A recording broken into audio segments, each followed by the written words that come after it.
ओखली में बांधा। ग्वाल वाल आए, कहने लगे कन्हैया कोई खेल खेलना चाहिए। भगवान ने कहा मैं तो बंधा हूं। ग्वाल वालों ने कहा तुम ओखली को खींचो, हम पीछे से हाँकते हैं। भगवान खींचने लगे, ग्वाल वाल पीछे से हाँकने लगे। चलते चलते आगे चल करके अर्जुन के दो जुड़ैले वृक्ष बिल्कुल पास पास में थे, उन दोनों के बीच में ओखली अड़ गई। जैसे ही दोनों वृक्षों से भगवान का स्पर्श हुआ, वैसे ही दोनों वृक्ष टूट करके गिर पड़े। उन दोनों वृक्षों में से दो देव पुरुष प्रकट हुए। ये कुबेर के पुत्र थे, एक का नाम था नलकूबर, दूसरे का नाम था मणिग्रीव। ये कुबेर के पुत्र हैं। नलकूबर और मणिग्रीव मदिरा का पान करके मंदाकिनी नदी में स्नान कर रहे थे। कुबेर के बेटे हैं, कुबेर देवताओं के कोषाध्यक्ष हैं। एक तो इनको धन का अहंकार, सौंदर्य का अहंकार, और फिर मदिरा का पान करके मतवाले हो रहे थे। नारद जी मंदाकिनी नदी के किनारे से निकल रहे थे तो अकड़ करके खड़े रहे, दंडवत प्रणाम कुछ नहीं। कोई संत महापुरुष हमसे श्रेष्ठ पूज्य व्यक्ति सामने से निकलें तो अपना मस्तक झुका करके प्रणाम करना चाहिए, उनका स्वागत करना चाहिए, अभिवादन करना चाहिए। तो आयुर्विद्या यशो बलम, चार वस्तुएं बढ़ती हैं। आयु बढ़ती है बड़ों का अभिवादन करने पर, ज्ञान बढ़ता है, यश बढ़ता है, आत्मबल में वृद्धि होती है।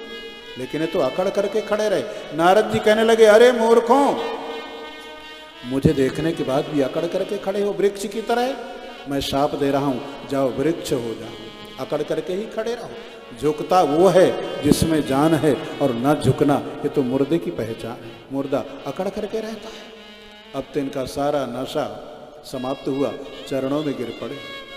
संतों का क्रोध पानी के लकीर की तरह होता है, पानी में लकीर करो तुरंत बिगड़ती जाती है। इसी प्रकार संतों का क्रोध क्षणिक होता है। प्रसन्न हो गए, कहने लगे वृक्ष तो बनोगे, लेकिन ब्रजधाम में वृक्ष बनोगे और भगवान के स्पर्श से तुम्हारा उद्धार होगा। आज भगवान के स्पर्श से इनका उद्धार हुआ। भगवान की स्तुति करके अपने लोक को गए। वृक्ष के गिरने का भयंकर शब्द चारों तरफ फैल गया। नंद इत्यादि सब ग्वाल वाल दौड़ पड़े। देखा कोई आंधी नहीं, कोई तूफान नहीं, ये वृक्ष तभी गिरे जब हमारा कन्हैया इन वृक्षों के पास में आया। नंद के भाई जिनका नाम था उपनंद, उपनंद जी कहने लगे देखो भाई, जब से हमारे लाला का जन्म हुआ तब से इसके ऊपर अनेक उपद्रव आ रहे हैं।